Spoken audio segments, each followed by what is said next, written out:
Ngakak, AHY terus melakukan pencitraan, malah dirusak total oleh Cipta Pancalaksana. Ditulis oleh Ferry Badli dari siwar.com. AHY bisa dibilang saat ini senasib dengan Ketua Umum PKB Caimin. Sama-sama pengen jadi cawapres tapi belum kesampaian. Kalau Caimin pengen jadi cawapres Prabowo, sementara AHY pengen jadi cawapres Anies. Cuma bedanya AHY tidak berani mengancam Anies seperti Caimin, mengancam Prabowo akan bikin koalisi baru kalau dirinya batal jadi cawapres. Yang dilakukan oleh putra SBY tersebut hanya terus melakukan pencitraan dalam rangka meyakinkan Nasdem dan PKS kalau dirinya lah cawapres terbaik. Bukan Aher, bukan Aldi Taher, bukan pula Novel Bamukmin. Memang betul kata orang bijak, buah jatuh tidak jauh dari pohonnya. SBY suka melakukan pencitraan, anaknya juga suka melakukan hal yang sama. Ibas yang lebih parah lagi melakukan pencitraan. Sampai-sampai bikin video tata cara penggunaan bilik disinfektan segala. Yang mana video itu ditertawakan oleh banyak warganet saat mengisi waktu luang ketika isoman. Lantas, apa saja contoh pencitraan yang dilakukan oleh AHY tersebut? Banyak narasi, banyak omong sana-sini tapi hasil kinerjanya gak jelas. Makan gorengan di pinggir jalan lalu pura-pura dengar curhatan pedagang.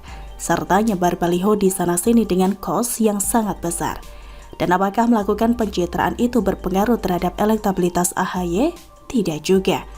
Dia sama sekali tidak masuk radar sebagai capres kok. Hanya masuk radar cawapres doang. Itu pun berkat pertolongan ayahnya, bukan karena usaha sendiri. Coba kalau SBY tidak bantu AHY jadi ketua umum Partai Demokrat, belum tentu putra sulungnya itu terpilih. Dan coba kalau seandainya AHY bukan ketua umum Partai Demokrat, tentu dia akan semakin tidak diperhitungkan. Nah, celakanya AHY yang sibuk melakukan pencitraan tersebut malah dirusak oleh si gagap tampil di TV Cipta Pancalaksana dengan kelakuan yang gak ada akhlak. Baru-baru ini dia menulis narasi yang menyindir Presiden Jokowi saat meninjau lokasi bencana.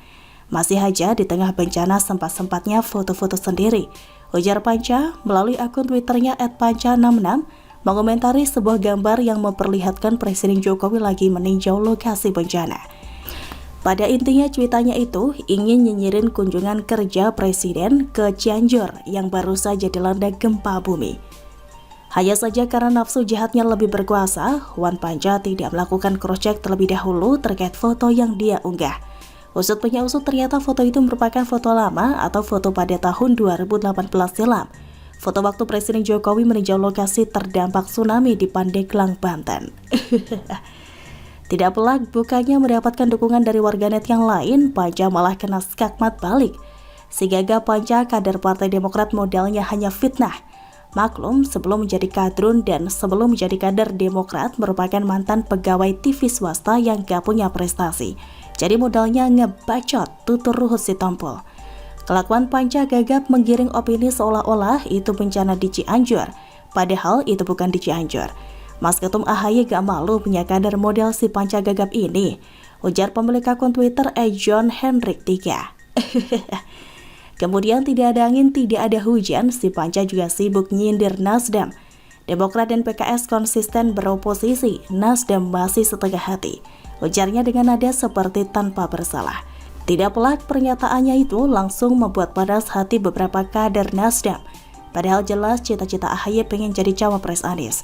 Dan hal tersebut tidak akan pernah terwujud tanpa adanya restu Surya Paloh. Keroconya malah sok-sokan nyindir Nasdem. Kasihan sama SBY melihat kelakuan si Panca ini. Dia sudah capek-capek turun gunung berusaha meyakinkan Surya Paloh agar menyetujui anaknya jadi cawapres Anies. Nasdem malah diolok-olok oleh Panca. Sudah kayak orang berkepribadian ganda saja si gagap satu ini. Di satu sisi ia begitu mengagung-agungkan AHY di Twitter. Di sisi lain dia secara tidak langsung menghalangi AHY terpilih jadi cawapres Anies. Bahaya sebenarnya orang muka dua seperti ini dipertahankan sebagai kader partai. Jadi kalau AHY pengen jadi cawapres beneran, sebenarnya gak usah dulu sok-sokan ngomongin kebijakan, pangan dan segala macamnya. Mending fokus urus si benalu Panca ini dulu. Bila perlu pecat dari Demokrat, biar dia bisa lebih berakhlak sedikit.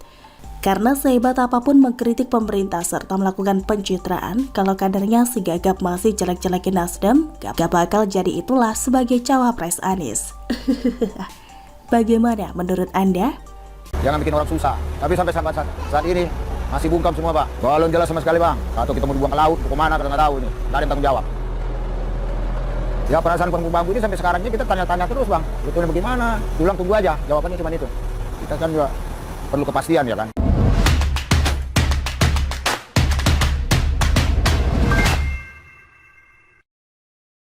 Malangnya warga geseran, bukan gusuran, di era Gubernur Anies Baswedan. Ditulis oleh Ruskandi Anggawirya dari siwar.com. Katanya di era Gubernur Anies Baswedan, Jakarta tidak melakukan penggusuran rumah warga. Tapi ada fakta otentik, Pemprov membangun stadion BMW yang kemudian diubah namanya menjadi keanis-anisan sebagai Jakarta International Stadium di atas tanah milik warga Kampung Bayam. Sudah terlanjur diputuskan bahwa tidak akan terjadi penggusuran rumah warga, maka diambil keputusan untuk menggeser rumah di Kampung Bayam tadi agar tanahnya bisa dipakai untuk membangun sebuah stadion megah. Apakah kebijakan menggeser bisa dianggap sama dengan menggusur? Jawab Anies, itu berbeda, karena kalau menggeser warga, mereka masih memiliki hak tinggal di rumah susun yang dibangun Pemprov. Kok bisa beda? Bukankah di era Gubernur Basuki Cahayapurnama cara demikian juga dilakukan? Tetap berbeda, itu jawab Anies lagi, karena di era Ahok, warga disediakan di rumah susun yang tersebar. Sementara warga Kampung Bayam tetap boleh tinggal di Kampung Bayam, hanya bentuk rumahnya berubah menjadi rumah susun. Ketika Anies terlanjur mengakhiri masa jabatan, urusan geser-menggeser rumah di Kampung Bayam diambil alih oleh BUMD yang mengelola properti di Pemprov Jakarta. Jakpro kemudian mendapat komplain dari warga geseran Kampung Bayam atas janji Anies dahulu. Mereka lalu membandingkan warga gusuran di era Ahok yang juga dipersilakan menyewa rumah susun milik Pemprov dengan biaya murah. Mereka juga menuntut perlakuan yang sama, bahkan harusnya mereka mendapatkan kemudahan karena perbedaan istilah dari digusur menjadi digeser. Pihak Jakpro menjawab dengan segala cara dan pembenaran. Warga yang digeser di Kampung Bayam boleh mengambil rumah susun sebagai sewaan, namun mereka tidak mendapatkan tarif sewa yang sama dengan tarif di era Ahok. Jadi dahulu biaya sewanya hanya 7.000 per hari atau